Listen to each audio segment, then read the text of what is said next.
Hello, welcome back to Yap 101. I will once again be your professor. This is going to be an even longer Yap session than usual. So, if you are only seeing part of this video or it cuts off at a weird spot on TikTok or Instagram, that means the rest of the video is on my YouTube channel, which is not very active, but since this is going to be so long, I'm going to put it on there instead.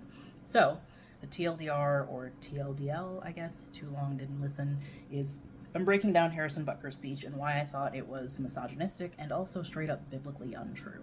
Because I think there are a lot of people defending it because they're saying, well, he's just talking about Christian values. As a Christian, I don't think what he said actually does reflect Christian values. I think it reflects American traditional values, and I think those are different. So, if you want to hear the rest of it, it's on YouTube. Obviously, you don't have to, but before you make stupid or mean comments, please watch the whole video, because if you're going to say something dumb without knowing what I actually said, pack up. Get out of here. Anyway, let's get into it. What was so wrong with Harrison Butker's speech? Especially as a Christian woman, what was my issue?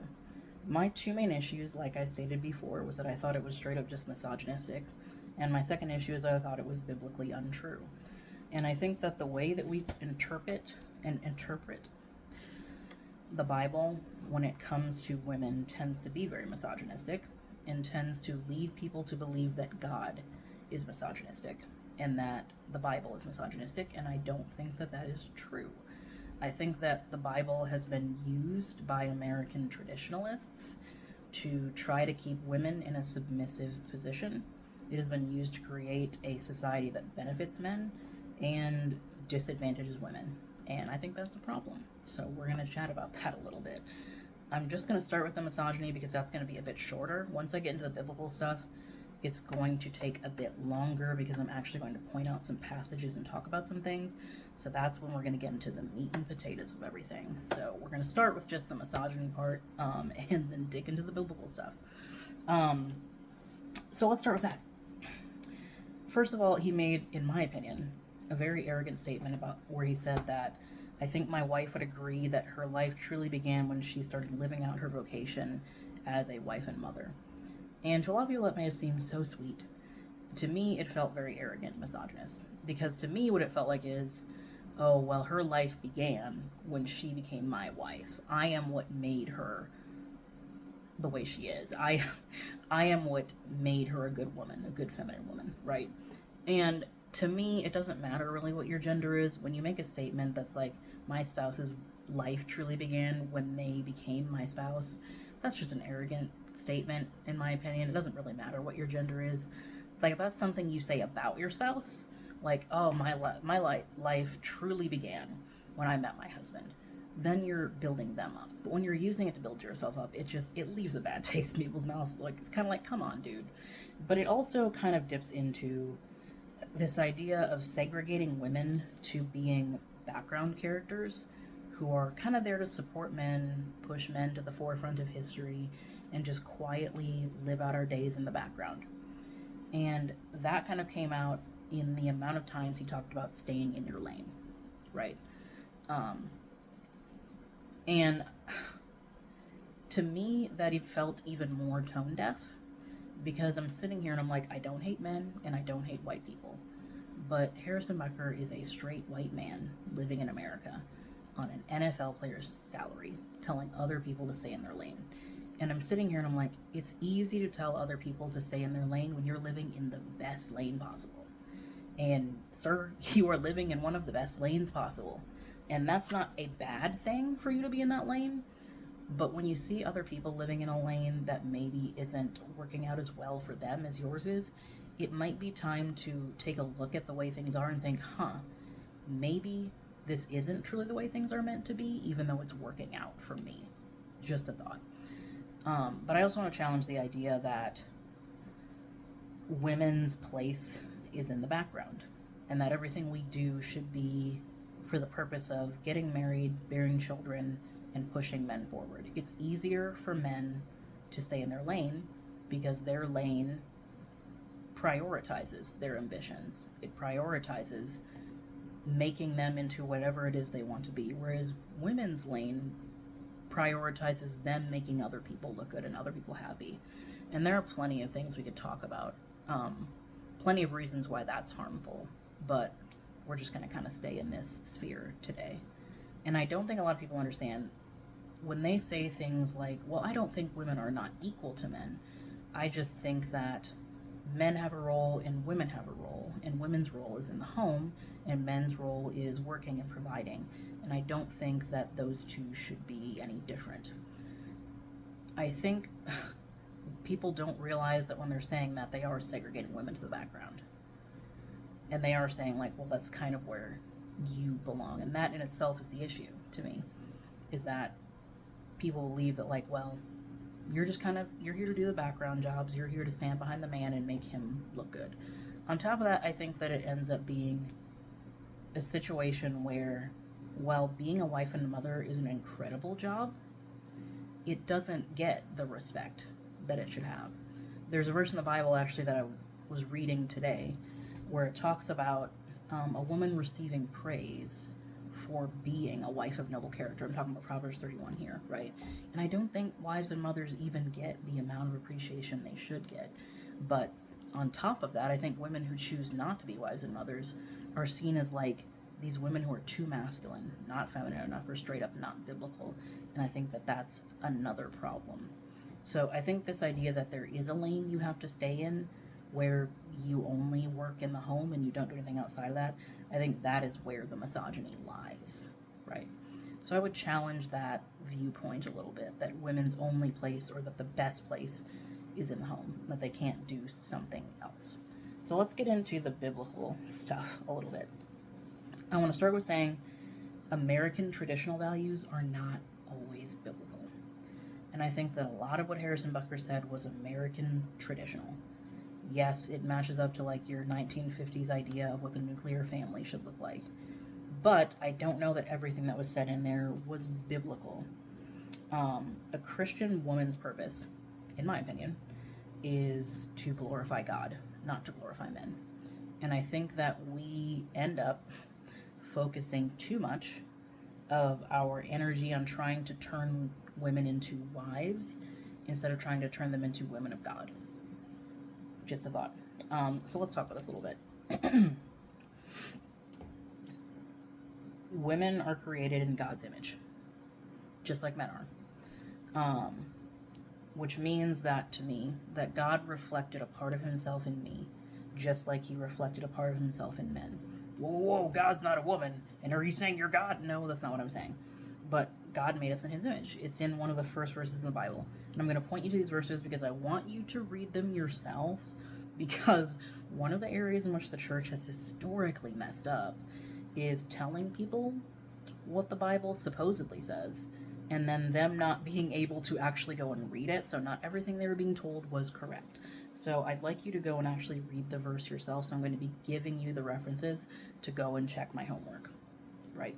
So it's Genesis 1:27, and that one is the one where it's talking about God made man in his image, male and female, he created them, which means that I am just as valuable to God as a man, and I have just as much of the image of God in me as a man does.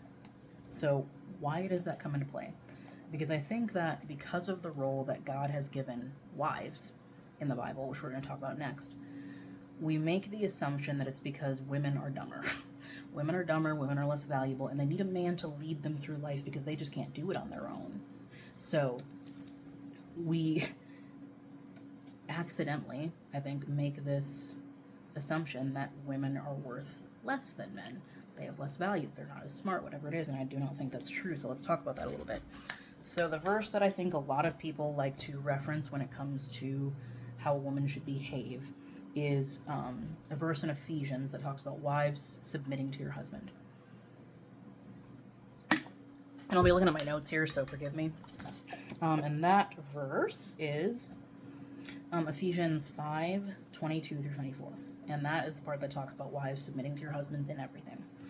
And whenever women bring up wanting freedom, bring up being treated as equal, this is the verse that I think a lot of people very quickly point to as Christians.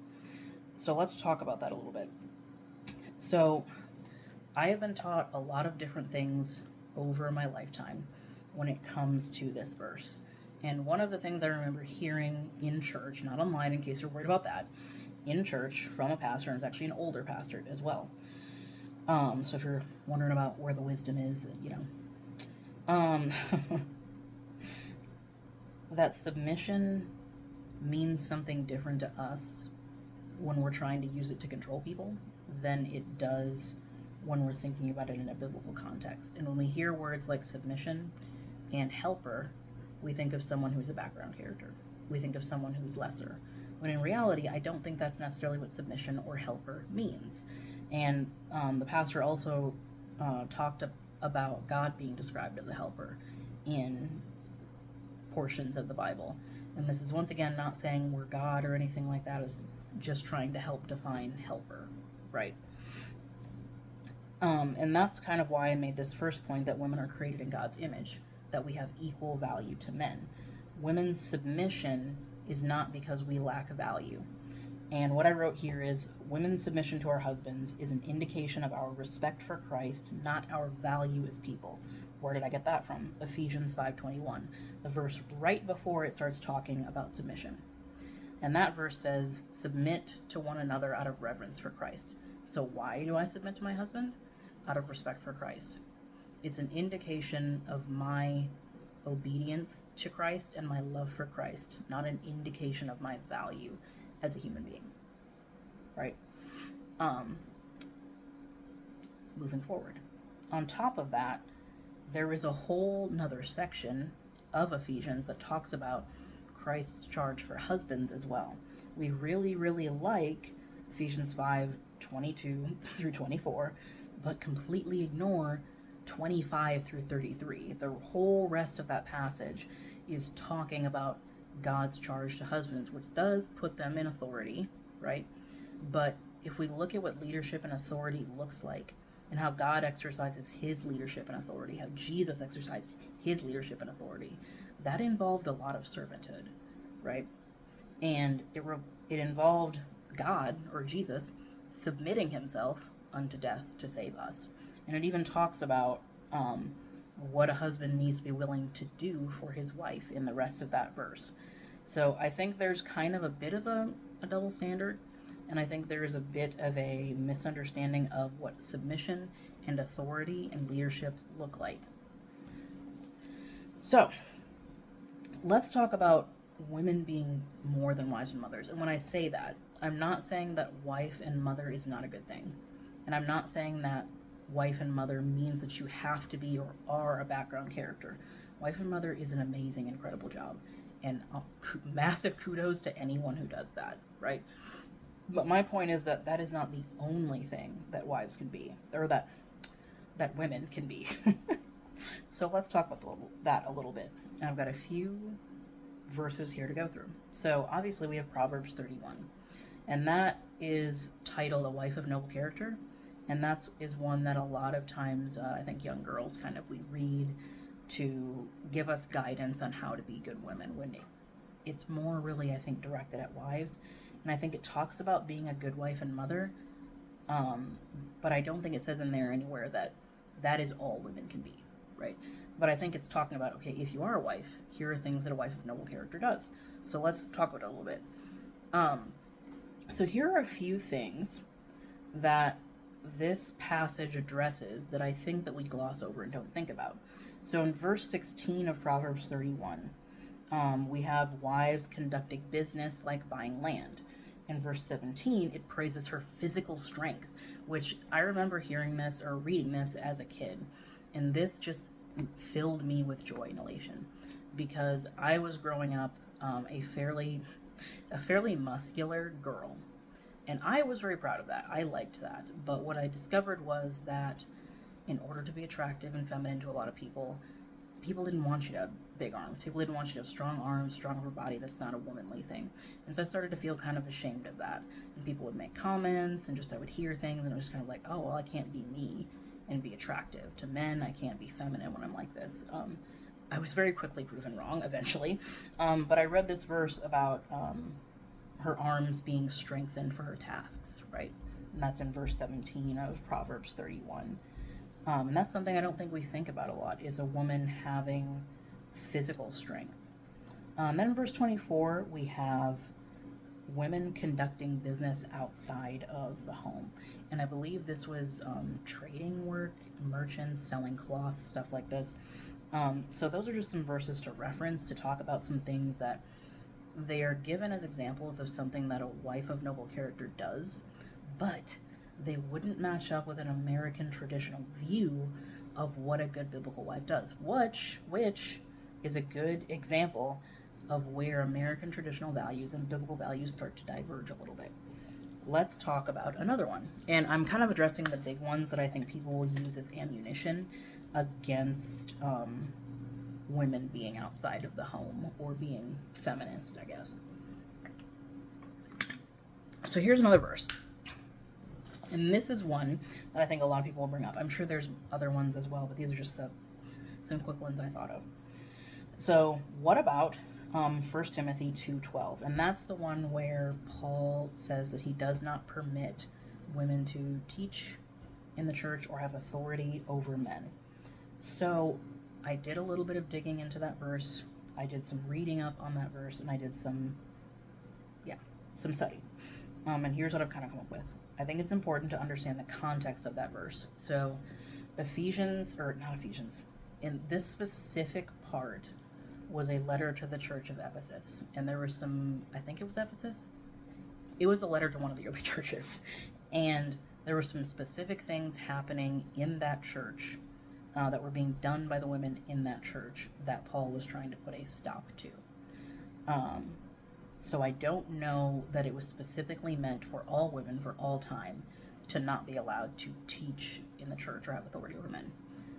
This is speculation on my part, and this is speculation on just some studies that I've done. But that is one argument that I would have. The second one that I've kind of read up on is it's not meant for literal interpretation. This is one I don't know that I want to the hill, and I don't know that I want to die on, because this can kind of be used in some weird ways. And I've heard people use this to justify some things where I'm like, I don't know about that one. But that's another thing, is this may not be meant for the literal interpretation that we are using it for. So understand the context, read the verse, truly try to understand what he's saying. The third thing, God has used women throughout the Bible, even in teaching capacities. And if that weren't allowed, why would he uplift and put passages about these women in his word of how he used them, right? So here are some examples of God using women outside of the home. So this one I'm actually going to read to you because I thought it was so funny, because I'm reading this and I'm like, oh my goodness, this is perfect. So let me open up my Bible here. This one is about prophetess Deborah. And I'm sure that if you're talking about powerful women in the Bible, you have probably heard of Deborah. There was a time in Israel, if I'm remembering correctly, where they were governed by judges, I think, rather than kings. If I'm getting that wrong, feel free to correct me. But let's just read this passage here, okay? Because this is just kind of awesome. So this is Judges chapter 4. And we're going to start at, I think, verse 4. So this is directly from the Bible. Deborah, a prophetess, the wife of, Lapidoth, was leading Israel at that time. Leading Israel. A woman leading Israel. Okay, so let's go there. She held court under the palm of Deborah between Ramah and Bethel in the hill country of Ephraim. Oh, I'm going to get all these wrong. And the Israelites came to her to have their disputes decided. She sent for Barak, son of Abinoam from Kadesh in Naphtali, and said to him, "The Lord, the God of Israel, commands you, go take with you 10,000 men of Naphtali and Zebulun, and lead the way to Mount Tabor. I will lure Sisera, the commander of Jabin's army, with his chariots and his troops to the Kishon River, and give him into your hands." Barak said to her, "If you go with me, I will go. But if you don't go with me, I won't go." So Deborah's like, hey, dude, God said do this thing. And he was like, only if you come with me, Mom. She wasn't his mom, but yeah. And she's like, okay. And so her response is, and this is verse 9, very well, Deborah said, I will go with you, but because of the way you are going about this, the honor will not be yours, for the Lord will hand Sisera over to a woman. I kid you not, that was word for word exactly what it says in the Bible. And I found that so incredibly funny. So Deborah went with Barak to Kadesh, where he summoned Zebulun and Naphtali. 10,000 men followed him, and Deborah also went with him. Okay, so now a bunch of stuff happens. They did beat them because the Lord said he was going to deliver them into the Israelites' hands.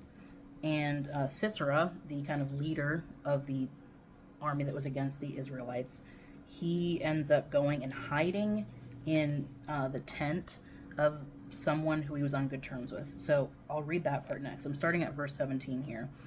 Judges 4, verse 17. Sisera, however, fled on foot to the tent of Jael, the wife of Heber the Kenite, because there were friendly relations between Jabin, king of Hazor, and the clan of Heber the Kenite. Jael went out to meet Sisera and said to him, come, my lord, come right in. Don't be afraid. Ooh, I think if someone said it to me like that, I would be afraid.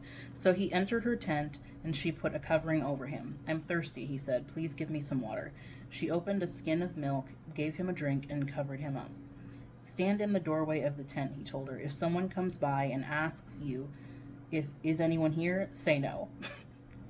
But Jael, Heber's wife, picked up a tent peg and a hammer and went quietly to him while he lay fast asleep, exhausted, and drove the peg through his temple into the ground, and he died. Oh. There's part of me that's like, does God have a sense of humor? Because the way this is written, this whole passage was so funny to me. And like, it's never been funny to me before, but for some reason reading it this time was so funny. Okay, so not only do we see Deborah, a woman leading Israel, political and religious authority. She's leading Israel politically, and she has religious authority from God, telling men what God said for them to do. Okay, so a man then says, I actually am too afraid to do this thing God told me to do.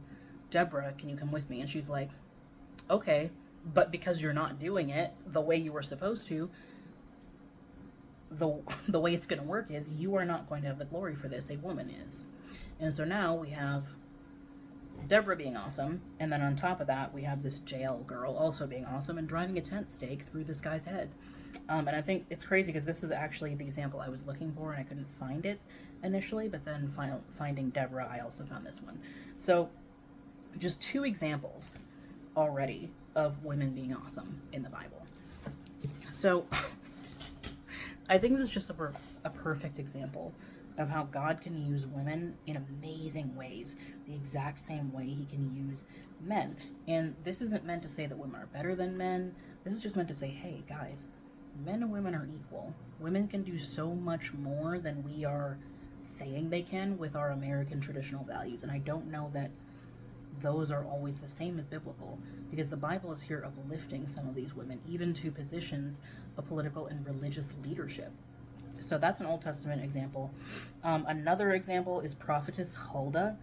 This one is one I haven't heard of before, but I read up on it a little bit. It's 2 Kings 22, 8 through 20. So you can go and read that if you want to. That one I'm a little less familiar with, but basically they had found some sort of scroll or document, and they wanted God's approval, or they wanted to see what God had to say about it. So they said, okay, we'll go to this prophetess Huldah and she'll tell you about it, right? So that's another one. When Jesus resurrected, and this is one that people actually use a lot, the first people he showed himself to were women, and that you can read in Matthew 28:10 is kind of the middle of the story, but if you go back a little bit, you can see a little bit more. First people he shows himself to were women who were coming to mourn him. And then they go off and tell other people that he is now alive after he resurrected. There were actually women who were a part of Paul's ministry. So once again, that verse in 1 Timothy 2:12, there were women that Paul had as a part of his ministry who were helping him minister. So I'm like, okay, so when he said that in that specific letter, was that for all women? for the rest of time, or was that specifically for the women in the church that he sent the letter to? And if you're wanting an example of that, go to Philippians 4:3, and it talks about something. Also, we have, I think, multiple examples of women who were business owners in the Bible, and but were also considered godly women. And the one I want to read, I think it was Lydia is the one that I wanted to read to y'all. So I'm going to go to Acts here real quick. And there is several examples in the Bible. There was another one that I think was Luke, and I can't remember which one in Luke it was. But there was one in Luke as well that's talking about women being business owners and supporting the ministry of some of the apostles through their own means. So let me see if I can actually find the right verse here. 16:14. Okay, yes. So this is Acts 16:14. One of those listening was a woman named Lydia, a dealer in purple cloth from the city of Thyatira, who was a worshiper of God. The Lord opened her heart to respond to Paul's message. When she and the members of her household were baptized, she invited us to her home. If you consider me a believer in the Lord, she said, come and stay at my house. And she persuaded us. So there we have another woman who's considered a business owner. And I guess God apparently saw fit to have this deed of hers added to the Bible. So we've just read multiple examples, and I've given multiple references for you guys to go look up, of women working outside of the home, of women having religious authority, of women having political authority, and still being considered godly women deserving of praise. So what I'm hoping to accomplish through this video today is to encourage some of you to challenge when you hear people saying that views like the ones that Harrison Butker expressed, and views where people are saying that women cannot do certain things. I would encourage you as Christians to do study on that and to actually look it up and to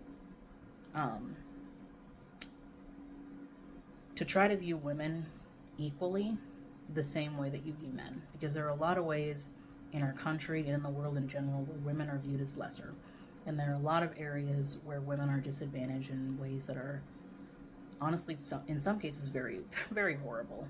And it's because of the misogynistic way that our society is built. I'm not saying that everything about our society is bad. I'm not saying that our whole country is bad. But I am saying there are some things that need to change. And I would encourage you, when you hear things like this, not to quickly jump on the train of, well, he's Christian and conservative, so I have to support him. I would encourage you to look at things through the lens of the Bible and think like, this person may be saying things that sound like they're supporting me and sound like they're supporting the Bible, but if I really hold this up and compare it, does it still stand? You know? And I would say that for anyone of any political party. When you're presented with someone who says, this is biblical truth, look it up. And I'd like you even to look up what I just said today in the Bible. Do study on it. Look at the verses, because I don't want you to just take my word for it. I want you to take God's word for it. So go look that up. And I feel like I feel like he really does have a sense of humor, because I'll be honest with you, I have not been in a great place with my faith lately. And I feel like maybe through just making me angry enough, listening to so much misogynist content as of late, he's maybe using this to reach me and get to me and push me to start studying and reading his word again. So maybe this is just his way of trying to get to me. Anyway, thank you for being a part of the ramble session today. I know it was kind of broken up, and I did try my best. I'm not the most amazing public speaker, but I hope you enjoyed this video today. Please put your thoughts in the comments. Please be nice to each other and to me. If we can keep it respectful in the comments, that would be great. And I'm hoping to have more content for you guys in the future. So I will see you later, and thank you so much for watching.